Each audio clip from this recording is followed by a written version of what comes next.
예수님을 믿고 살아가는 우리들에게는 궁극적으로 인생의 승리가 주어져 있습니다. 그러나 우리가 걸어가고 있는 삶의 여정들을 생각을 해본다면 사실 우리들의 삶이 늘 승리와 기쁨으로만 가득한 것은 아님을 알 수 있습니다. 사실 성경 속에 기록되어 있는 수많은 하나님의 자녀들의 인생을 살펴보기만 하더라도 우리네 인생이 늘 승리할 수만은 없다라는 사실을 우리는 잘 알 수 있습니다. 때로는 하나님을 열심히 믿는 믿음으로 신실하게 삶을 살았다 할지라도 때로 우리들의 삶에 스스로 해결할 수 없는 위기와 문제들에 봉착하게 되는 것이 우리의 삶입니다. 그러나 분명한 것이 있다면 하나님께서는 우리들의 삶의 여정 속에 함께 하시며 우리의 위로자가 되어주신다라는 사실입니다. 때로는 우리들의 인생 가운데 좌절할 일이 있다 하더라도 우리를 일으키시는 하나님으로 인하여서 우리는 소망을 회복할 수 있습니다. 그렇기 때문에 하나님의 자녀들이 인생의 여러 문제를 앞에 두고 선택할 수 있는 것이 두 가지가 있을 것인데, 그중 하나는 신앙의 관점으로 대응할 것이냐, 또 하나는 세속적인 관점으로 대응할 것이냐라는 것입니다. 예수님께서 오늘 말씀을 통해서 제자들에게 너희 믿음이 어디 있느냐라는 질문을 주신 것도 이와 같습니다. 그러나 이 질문은 오늘날 제자들에게 뿐만 아니라 이 말씀을 읽고자 하는 우리 모두에게도 던지시는 질문임을 우리는 깨달을 수 있습니다. 과연 이 질문 앞에 우리는 어떻게 대답해야 할까요? 이것을 함께 고민할 수 있는 시간이 되기를 소망하며 오늘 말씀을 살펴보고자 합니다. 오늘 말씀에는 예수님과 제자들이 등장하고 있습니다. 우리가 잘 알고 있는 이야기 속에 등장하고 있는 이 모습은 예수님의 제자들은 예수님의 공생의 사역 가운데 동참하면서 수많은 기적들을 경험했다라는 것입니다. 오늘 말씀이 누가복음 8장에 기록되어 있지요. 이 8장의 시기에 오기까지 그들이 경험했었던 이야기들을 한번 돌이켜 볼 수 있으면 좋겠습니다. 누가복음 5장에서 그들이 예수님으로부터 부르심을 받았고 사역에 동참하기 시작했습니다. 그들은 예수님과 동행하면서 나병을 깨끗하게 하시는 하나님, 그리고 또 침상째 예수님께로 나와 중풍병자를 고치시는 사건도 경험했습니다. 안식일에 손이 마른 사람을 치유하시기도 했고 백부장의 종을 일으키시는 은혜도 경험했습니다. 심지어 누가복음 7장에서는 나인성 과부의 죽은 아들마저도 살리시는 은혜를 경험했습니다. 귀신 들린 사람을 고치셨고 온갖 병자들을 치유하시는 은혜들을 경험을 했고, 또한 예수님께서는 그 말씀의 권위로 인하여서 당대의 뛰어난 율법학자이자 존경받는 스승이었던 바리새인, 서기관, 제사장들을 무력화시키는 모습도 제자들에게 보여주셨습니다. 이처럼 예수님과 동행했을 때 제자들이 늘 누릴 수 있었고 발견할 수 있었던 은혜들은 승리와 기적, 은혜와 평강, 감사와 기쁨이었습니다. 그래서 그들은 어디로 가든지 오늘은 예수님께서 어떤 기적을 베풀어 주실까? 예수님께서 또 어떤 말씀을 증거하실까? 또 어떤 당대의 권력자들을 무력화시키실까? 이것을 기대했었던 것이 제자들의 삶의 모습이었습니다. 그리고 오늘 본문에서 예수님께서 이제 갈릴리 호수 저편으로 건너가자라고 말씀하셨을 때에도 제자들의 속마음은 어땠을 거냐면, 이번에는 예수님께서 이 갈릴리 호수 저편에서 어떠한 일들을, 어떤 은혜들을 베푸실까? 우리들을 도우실까? 또 우리에게 주의 말씀을 허락하실까? 기대감에 부풀어 올랐던 것을 우리는 생각해 볼 수 있습니다. 혹시 이 자리 가운데 나오신 성도님들 마음도 말씀에 대한 기대감으로 부풀어 오르시기를 축복합니다. 네, 저도 또한 그러한 기대감으로 이 자리 가운데 서게 되었는데요. 그런데 사실 이것이 녹록하지는 않습니다. 왜냐하면 오늘 말씀 속에서도 충분히 그 사건을 볼 수 있기 때문에 그렇습니다. 오늘 상황이 발생하게 되었는데 이들이 마주하게 된 상황이 무엇인지 23절을 통해서 같이 살펴보도록 하겠습니다. 함께 봉독하겠습니다.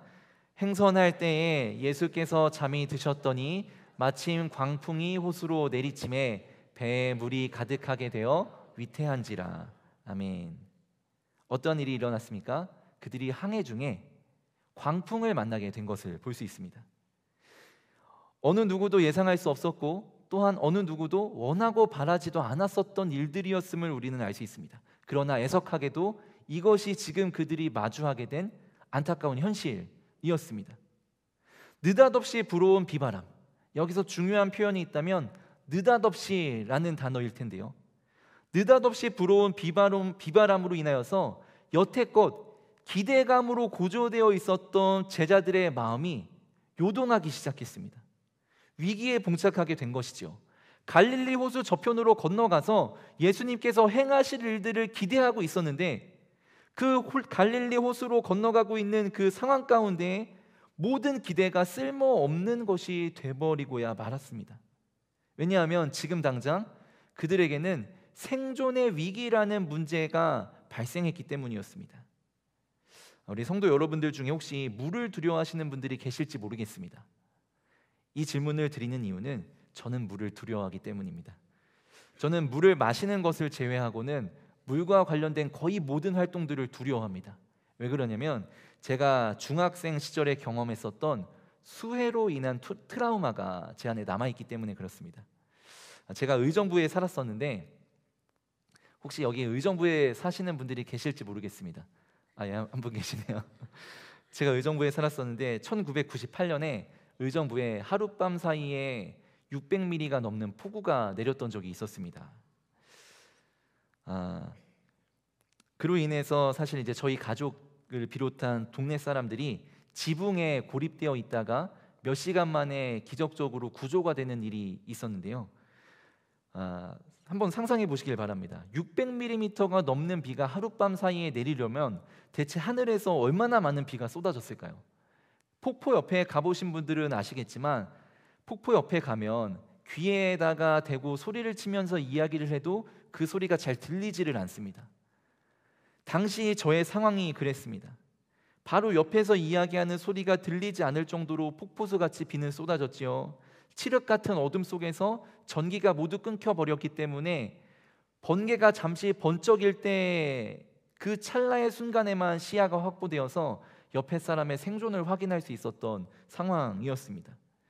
그런 상황 속에서 당시 중학생이었던 제가 할 수 있는 유일한 일이라곤 그저 하나님께 살려달라라고 기도하는 일뿐이었습니다. 내가 이 다음날 아침이 되었을 때 내가 하고 싶은 것, 먹고 싶은 것, 미래에 내가 되고 싶은 것들, 이런 것들을 상상하기에는 너무나 사치스러운 일들이었습니다. 현실이 그만큼 너무나도 절박했다라는 것이죠. 아마 예수님의 제자들도 마찬가지가 아니었을까 생각을 해보게 됩니다. 그들은 지금 갑자기 일어난 풍랑으로 인하여서 느닷없이 그들의 인생에 찾아왔었던 문제들로 인하여서 위기에 봉착해 있습니다. 좌절하고 절망하고 낙심할 수밖에 없는 상황이었습니다. 갈릴리 건너편에서 일어나기를 기대하고 소망했었던 기적과 은혜의 사건들을 경험하고 기다리기에는, 그것을 꿈꾸기에는 너무나 사치스러운 일이었을 뿐만 아니라 이제는 그러한 일들을 기대할 믿음조차 흔들리게 되었습니다. 왜냐하면 그것은 어쩌면 지금 당장 그들에게도 일어나지 않을 것 같은 상황이었기 때문이었습니다. 그런데 그들을 더욱 절망하고 좌절하게 만드는 일이 무엇이었을까요? 아마 아시겠지만 이 광풍이라는 문제가 눈앞에 현실로 다가왔었던 그 상황 속에서 예수님이 움직이시지 않는다는 것입니다. 23절의 앞을 보니 행선할 때 예수님께서 잠이 드셨다라고 기록을 하고 있습니다. 지금이 어떤 상황입니까? 예수님의 제자들에게 느닷없이 문제가 발생하여서 그들의 생존의 위기 앞에 목숨이 달려 있었던 시급한 상황이었습니다. 그런데 그 상황 가운데에서 예수님께서는 꼼짝도 하지 않으시는 겁니다. 어쩌면 제자들은 이 위기를 스스로 타개하기 위하여서 할 수 있는 모든 방법을 동원해 봤을 것이라 생각이 됩니다. 예수님의 제자들 중에는 사실 어부들도 있었기 때문에 이러한 경험들이, 항해 중에 이러한 경험들이 수차례 있었을 겁니다. 무수히 많은 경험이 있었을지도 모르겠습니다. 그래서 그들은 각자 자기만이 알고 있는 항해의 방법과 또 지식들을 모두 동원하여서 살아남아 보려고 발버둥을 치고 안간힘을 썼을 것입니다. 손으로 물을 퍼내어 보기도 했을 것이고요, 노를 저어서 앞으로 나아가 보려고도 했을 것이고, 바람의 영향을 조금이라도 덜 받기 위해서 돛을 접기도 했을 겁니다. 때로는 배의 무게를 조금이라도 줄여보기 위해서 덜 우선적으로 여기는 것들을 던져버리기도 했을 것입니다. 그러나 어떤 방법을 동원해도 문제가 나아질 기미가 보이지를 않습니다. 그런데 그때 예수님께서 무엇을 하고 계십니까? 주무시고 계시는 겁니다. 너무나도 무심하게 느껴지지 않습니까? 제자들이 보기에 예수님께서는 그들의 인생의 문제, 아니 그들의 생존의 문제, 목숨이 달려있는 시급한 문제들에 관심이 전혀 없는 것처럼 보였습니다. 어쩌면 그들은 그 상황 가운데에서 예수님과 정서적인 단절, 이 정서적인 단절을 경험했을지도 모릅니다. 그들의 상황 가운데 전혀 무관심한 스승, 수많은 기적을 행했지만 정작 예수님의 제자들을 돌보시지 않는 이 무심한 예수님의 모습을 보면서 인간적으로 배신감을 느꼈을지도 모릅니다. 그런데 제가 오늘 이 말씀에 주목하고자 하는 이유는 이것이 비단 오늘 말씀 속에 등장하고 있는 예수님의 제자들의 모습만은 아니라는 사실 때문입니다. 사실 우리들의 삶에도 이와 같은 비슷한 문제들이 반복되고 있습니다. 예수님과 동행하던 제자들에게 기적과 은혜와 영광과 감사와 기쁨만이 가득했었던 그들의 삶 가운데 느닷없이 광풍이 불어닥친 것처럼 예수님의 제자로 이 시대를 살아가고 있는 우리들의 삶에도 느닷없이 문제가 다가올 때가 참 많이 있습니다. 예수님만 성실히 믿으면, 매주일 예배를 빠지지 않으면, 또한 열심히 기도 생활을 하면, 추가적으로 거기에 봉사와 섬김을 감당하기만 한다면 나의 삶에도 늘 감사와 기쁨과 영광과 승리만 가득할 것이라 생각했었던 나의 삶 가운데 문제들로 인하여서 더 이상 아파할 일들이 없을 거라 기대했었던 우리들의 삶 가운데 어느 날 갑자기 여러 가지 문제들이 발생하는 겁니다. 건강의 문제, 재정의 문제, 가정의 문제, 학업과 비전의 문제, 취업의 문제, 결혼의 문제, 이성의 문제, 관계의 문제, 또한 영혼 구원의 문제, 또한 그리고 나의 내적인 영혼의 문제. 내가 스스로 감당할 수 없을 만큼 급박하고 급진적으로 그 문제들이 나를 엄습해 옵니다. 내가 스스로 감당할 수 없는 일들이 이제는 내가 거스를 수 없는 물살이 되어서 나를 덮치고자 합니다. 어쩌면 나라는 인생의 배에 문제의 물들이 조금씩 차올라서 이제는 나라는 인생의 배가 문제로 가득하게 되어서 조금만 파도가 일렁이어도, 조금만 바람이 불어도 곧이라도 전복될 것처럼 거세게 나를 짓누르고 있는 것이 어쩌면 우리들의 인생은 아닐지 모르겠습니다. 이런 인생의 어려움 앞에서 우리가 할 수 있는 일이라고는 얼마 없습니다. 광풍과 파도를 돌파해내기 위해서 노를 저어서 앞으로 나아가 보려고 하지만 거스를 수 없는 거센 물살로 인해서 그저 제자리에 맴돌 뿐입니다. 손으로 물을 퍼내어 보려고도 해보지만 그것은 임시적인 방편일 뿐 근원적인 해결책이 되지도 않습니다. 바람을 피하기 위해서 돛을 접어보기도 하지만 오히려 그것은 나의 인생을 더욱 위태롭게 만들기만 할 뿐입니다. 궁여지책으로 무게를 줄여보기 위해서 내 인생에 덜 우선적으로 여겨도 되는 것들을 손에서 놓아보지만 이것이 전혀 달라질 것은 없습니다. 이런 사면초가의 상황 속에서 예수님을 의지하고자 주님을 불러봅니다. 주님께 예배드리고 기도하고 주님을 의지하려고 합니다. 그런데 돌아오는 것은 무엇입니까? 응답이 없는 침묵입니다. 이렇게 우리도 예수님과의 단절을 경험할 때가 있습니다. 내가 스스로 돌파할 수 없는 불가항력적으로 나를 엄습해오는 일들 앞에서 예수님을 의지하고자 기도하려고 하지만 우리의 기도에 응답하시지 않고 그저 침묵하시는 것 같은 예수님으로 인하여서 단절을 경험하는 순간이 한두 번이 아니었습니다. 여러분들도 잘 아시겠지만 사람이 두려움을 느끼는 상황 속에서 할 수 있는 여러 가지 행동들이 있는데요, 그 중에 하나가 무엇이냐면 문을 닫는다는 것입니다. 나를 떠나간 사람들에 대해서 실망하면서 마음의 문을 닫기도 하고, 꿈과 비전과 소망에 대한 문을 닫기도 하고요, 또한 계속해서 반복되는 실패들로 인하여서 나라는 사람이 갖고 있는 가능성의 문에 대해서도 닫기도 합니다. 그런데 또 어떤 이들은 믿음의 문을 닫기도 합니다. 일본의 소설가인 엔도 슈사쿠가 1950년에 발표한 이 침묵이라는 소설이 있는데요, 이 침묵이라는 소설을 보면 일본으로 선교를 떠난 포르투갈 신부들의 이야기가 등장합니다. 그들이 일본에 선교를 하기 위해서 여행을 하였지만 그곳에서 일본 관리들에게 붙잡혀서 모진 고문을 당합니다. 그 고문을 일일이 설명드릴 수는 없지만 그들이 당하는 그 고문을 참아보려고도 노력을 했습니다. 그런데 그들이 도저히 참을 수 없는 것은 그들로부터 복음을 받아들였던 일본의 그리스도인들, 기리시단이라고 하는 그들이 고문을 당하고 아파하는 모습을 볼 수는 없었던 것입니다. 일본의 관리들은 이야기를 합니다. 예수님의 얼굴이 그려진 성화를 밟고 지나가기만 한다면 그것으로 너희들이 배교를 공식적으로 인정해 줄 테니 모든 고문을 멈추겠다라고 그들을 유혹합니다.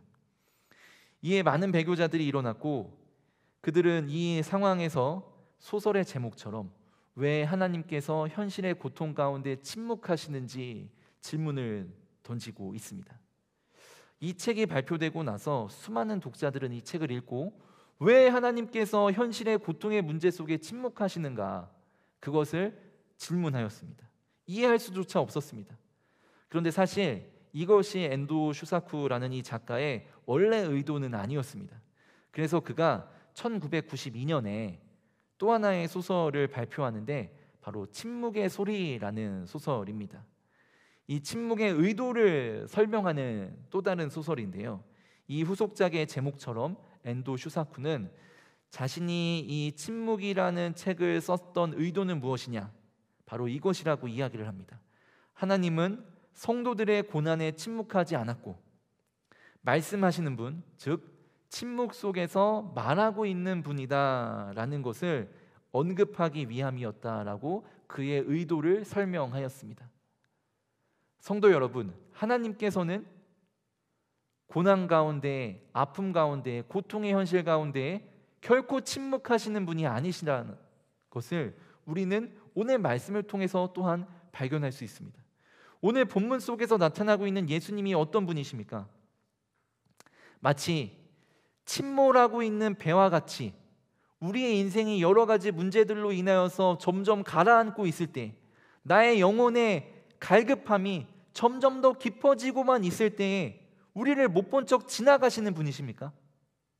오늘 말씀은 예수님이 그러한 분이 아니시다라고 이야기를 하고 있습니다.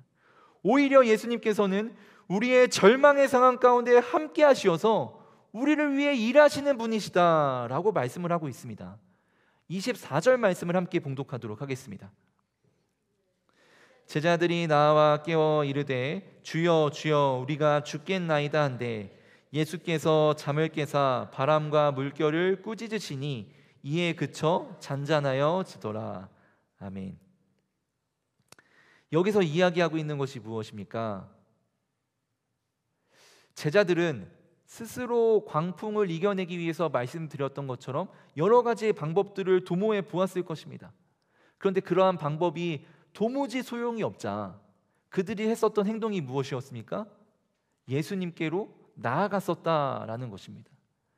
아마 지금 이 자리에 계신 우리 성도님들께서도 나의 삶에 내가 어떻게 컨트롤할 수 없는 여러 가지 문제들 앞에서 내가 인간적인 방법들을 여러 가지를 도모해 보았지만 그것이 모두 소용이 없었기 때문에 예수님을 의지하기 위해서 간절한 마음으로 이 자리 가운데 기도하러 나오신 성도님들이 계실지도 모르겠습니다. 여러분들의 자녀들의 문제들로 인하여서 또 부모님의 문제들로 인하여서 친구들의 문제들로 인하여서 구역 식구들의 문제들로 인하여서 이 자리 가운데 간절함으로 나오신 분들이 계실지 모르겠습니다. 오늘 이 말씀이 여러분들의 그 간절함에 대한 응답이 되기를 주님의 이름으로 축복합니다. 그들이 예수님께 이렇게 아뢰입니다. 주님 이러다가 우리가 곧 죽을 것 같습니다. 주님 제발 우리를 좀 살려주십시오 라고 울부짖는 소리로 들려오고 있습니다. 그런데 이 울부짖음의 소리가 무엇이었다라고 결과를 이야기하고 있습니까? 예수님께서 응답하셨다라고 그 결과를 이야기를 하고 있습니다. 성도 여러분, 우리는 기억해야 합니다. 무엇을 기억해야 하냐면요, 이게 저는 굉장히 중요한 표현이라고 생각을 하는데요, 성난 폭풍은 결코 예수님을 깨울 수 없었습니다. 그러나 절박한 이들의 부르짖음은 예수님을 깨울 수 있었습니다. 다시 한번 말씀드리겠습니다. 성난 폭풍은 예수님을 결코 깨울 수 없었지만 절박한 이들이 부르짖는 소리는 예수님을 깨울 수 있었다라는 것입니다. 절박한 자들의 부르짖음, 절박한 자들이 올려드리는 간절한 기도, 그 마음속 읊조리듯이 외치는 나지막한 탄식은 예수님을 깨울 수 있다라는 것입니다. 그렇다면 우리가 여기서 생각해 볼 수 있는 것은 예수님을 깨우는 기도가 대체 무엇일까라는 것인데요. 예수님을 깨우는 기도는 어떤 기도입니까? 이 기도에는 화려한 미사 요구가 없습니다. 문학적인 표현이 담겨 있지도 않습니다. 성경을 인용하여서 자기의 성경적인 지식을 자랑하는 기도도 아닙니다. 이 기도에는 무엇이 담겨 있습니까? 주님 이러다가 우리가 곧 죽을 것 같습니다. 제발 나 좀 살려주십시오 라고 부르짖는 이 기도에는요, 기도의 가장 원초적인 본질인 하나님과의 사귐이 담겨져 있습니다. 하나님을 향한 신뢰가 담겨져 있습니다. 하나님과 사귐, 하나님과의 신뢰, 이것을 바탕으로 한 간절한 부탁이 담겨져 있다라는 것을 우리는 볼 수 있습니다.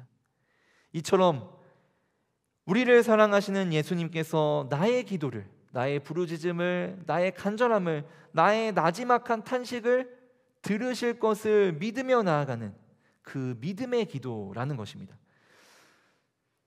우리 아이를 키워보신 분들께서는 아시겠지만 젖먹이 아기를 키우는 어머니의 걱정이 가장 깊어질 때가 언젠지 혹시 아시나요?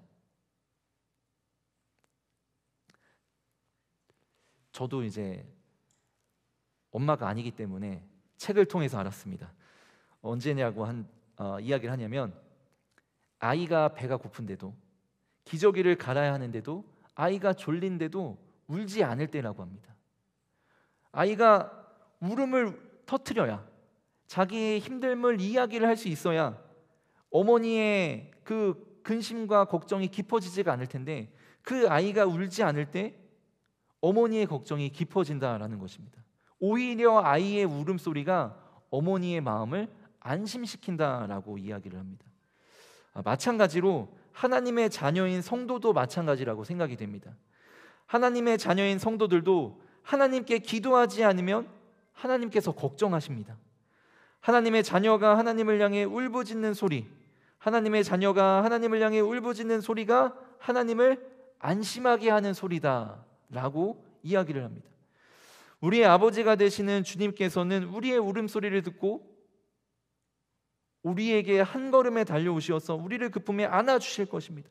그 따스한 품에 안길 때에 우리들의 모든 기도의 소원들은 하나님의 위로하심을 통하여서 하나님의 응답을 누릴 수 있게 될 것입니다. 우리 그러한 밤이 되시기를 주님의 이름으로 축복합니다. 예수님께서 제자들의 간절한 부르짖음을 들으시고서 이제 그들을 위해서 움직이시는데요, 예수님께서 그들을 위해 바람과 물결을 꾸짖으시니 바람과 물결이 그쳐서 그때에 잔잔하게 되었다라고 성경이 기록하고 있습니다. 저는 여기서 이 표현이 참 와닿았습니다. 잔잔하게 되었다라는 것입니다. 잔잔하게 변화되었던 그 은혜가 마찬가지로 오늘 이 시간 우리들의 삶 가운데 임할 줄을 믿습니다. 제자들의 목숨을 위태롭게 만들었었던 바람과 물결이 예수님의 명령을 통해서 잔잔하게 되었던 것처럼 우리에게 은혜를 베풀어 주시는 예수님께서는 지금 이 시간 우리들의 삶 가운데에서도 동일한 일을 행하시기를 원하고 계십니다. 우리가 겪고 있는 여러 가지 문제들이 있습니다. 건강의 문제, 재정의 문제, 학업의 문제, 진로와 비전의 문제, 또 가정의 문제, 이성의 문제, 관계의 문제, 영혼 구원의 문제 등 내가 감당할 수 없는 문제들이 느닷없이 나의 인생을 덮쳐오게 되어서 나로 하여금 낙심하게 하고 절망하게 하고 좌절하게 합니다. 때로는 심지어 하나님이 계시지 않는 것 같은 침묵으로 인하여서 아파할 때도 있습니다. 그때 우리는 무엇을 해야 할까요? 나의 능력과 나의 인간적인 방법을 동원하기에 앞서서 먼저 예수님을 향하여서 부르짖어야 한다는 사실을 오늘 말씀을 통해서 우리는 깨달을 수 있습니다.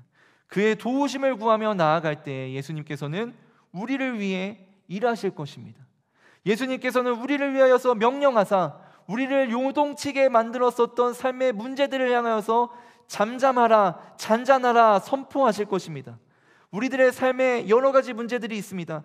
건강의 문제는 주님의 은혜로 말미암아 잔잔하게 될 것입니다. 재정의 문제, 가정의 문제, 학업과 취업의 문제들도 주님의 은혜로 말미암아 잔잔하게 변화될 것입니다. 취업의 문제, 이성과 관계의 문제, 결혼의 문제, 영혼 구원의 문제들도 잔잔하게 될 줄을 믿습니다. 혹여 우리 자녀들의 삶 가운데 여러 가지 문제들로 인하여서 근심하고 계시는 부모님들이 이 자리에 계시지는 않습니까?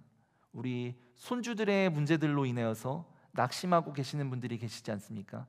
변하지 않는 친구들과 부모님의 그 강팍한 그 마음으로 인하여서 아파하고 있는 이들이 있지는 않습니까? 오늘 이 시간 주님께서는 우리의 간절한 부르짖음에 응답하시기를 원하신다는 사실을 기억하시는 이 밤이 되시기를 주님의 이름으로 축복합니다. 우리들의 삶에는 언제든지 두려운 강풍과 파도가 일 수 있습니다. 유니온 신학교 학장을 지내셨던 조너선 스티븐이라는 분께서 그의 책 담대한 믿음에서 이 거센 풍랑이 일어나는 인생을 살아가는 모든 이들에게, 특별히 겁에 질려 있는 모든 이들에게 그리스도의 말씀으로 격려하며 이렇게 이야기를 한 부분이 있었습니다. 우리의 유일한 문제는 두려움입니다. 또한 우리의 유일한 해결책은 믿음입니다. 라는 이야기를 하였습니다. 우리가 환경보다 크신 하나님을 바라보게 될 때에 우리의 두려움이 사라지게 될 것이다 라고 이 책에서 이야기를 하고 있습니다. 몇 마디를 덧붙이는데 이 덧붙이는 말들이 참 의미 있습니다. 참 인상에 깊었는데요. 우리가 여러 가지 우리를 두렵게 만드는 문제들로 인하여서 작고 연약한 믿음을 소유하게 되었을 때 이 믿음의 결과는 결함이 있는 결과뿐이라는 겁니다.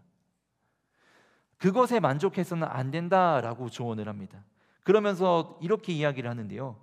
주님께서 우리를 구원하셨을 때 믿음을 선물로 주셨는데 우리에게 선물로 주신 그 믿음의 모양은 어떤 모양이냐면 자라나서 열매 맺도록 계획되어 있는 씨앗이라는 겁니다. 우리에게는 이 귀중한 믿음의 씨앗을 잘 보살펴서 이것으로 인하여서 잘 자라나게 하여 풍성한 열매를 누리게 될 사명이 있다라는 것을 기억하라라고 이야기를 하고 있습니다. 사랑하는 연동의 성도 여러분, 우리들에게 믿음의 씨앗이 주어졌습니다. 그리고 그 믿음의 씨앗을 자라나게 하는 것은 오직 믿음의 기도뿐입니다. 오늘 이 시간이 우리의 믿음의 씨앗을 자라나게 하는 그 믿음의 기도를 올려드리는 시간이 되기를 주님의 이름으로 축복합니다. 이제 말씀을 정리하고자 합니다. 예수님께서 마지막에 끝으로 25절에서 제자들에게 이런 질문을 던지십니다. 너희 믿음이 어디 있느냐? 여러분, 이 질문 앞에 우리가 함께 서봤으면 좋겠습니다. 우리의 믿음이 어디 있을까요? 이 질문을 받은 제자들은 자신에게 일어났었던 방금의 사건과 예수님의 이 질문을 결합시켜 보았을 겁니다. 그리고 이 질문은 자연스럽게 그들에게 이렇게 받아들여졌습니다. 너희 믿음이 어디 있느냐? 라는 이 질문은 너희 시선이 어디 있느냐? 너희 마음이 어디 있느냐? 라는 질문과 같습니다. 그들에게 느닷없이 문제가 발생하였을 때 그들의 시선과 그들의 마음은 어디에 있었습니까? 문제에만 매여 있었습니다. 그러나 그들을 위하여서 모든 문제를 잔잔케 변화시켜 주시는 은혜를 예수님으로부터 공급받게 되었을 때 그들의 시선과 그들의 마음과 그들의 믿음이 변화될 수 있었습니다. 그리고 그것이 변화되어서 예수님께로 향할 수 있었습니다. 제자들은 이 예수님의 질문을 통하여서 우리의 시선과 우리의 마음과 우리의 믿음이 오늘 이 밤 어디를 향해야 하는지 깨달을 수 있었습니다. 주님께서 동일한 질문을 우리에게 던지십니다. 과연 우리의 삶을 뒤흔들고 아프게 하고 눈물 짓게 하며 소망을 잃어버리게 만들고 좌절과 절망하게 만드는 나의 인생의 문제는 무엇입니까? 우리 자녀 손들의 문제는 무엇입니까? 그것이 여러분들의 마음을 먹먹하게 만들고 답답하게 만들어서 때로는 여러분들의 믿음을 연약하게 만들어 하나님 앞에서 신앙마저 부정하게 만드는 일들이 있다면 오늘 이 말씀을 기억하시기를 바랍니다. 예수님과의 단절을 경험하고 있었던 제자들에게 다가오시어서 말씀하시는 주님께서는 오늘 이 시간 예수님과의 단절과 아픔을 경험하고 있는 우리들의 삶 가운데 찾아오시어서 이 예배당 가운데 찾아오시어서 우리에게 잠잠하라, 잔잔하라 변화시켜 주시는 은혜를, 그 은혜의 손길을 덧입히기를 원하신다는 사실을 기억하시기를 바랍니다. 그 은혜로 말미암아 믿음의 눈을 들어 주님을 바라볼 수 있는 시간이 되시기를 주님의 이름으로 축복합니다. 우리 이 시간 함께 주님 앞에 결단하는 마음으로 찬양을 올려드리며 나아갈 때에 우리 주 품에 품으소서라는 찬양으로 나아갔으면 좋겠습니다. 우리들의 삶에는 여전히 문제가 가득합니다. 엄습해오는 폭풍우와 같은 일들이 나의 삶을 아프게 합니다. 그로 인해 때로는 믿음마저 연약해질 때가 있습니다. 주님께서 침묵하시는 것 같은 먹먹한 상황도 있을 것입니다. 그러나 우리 주님께서는 이러한 분이십니다. 주님을 향한 믿음을 이 찬양으로 함께 고백합니다.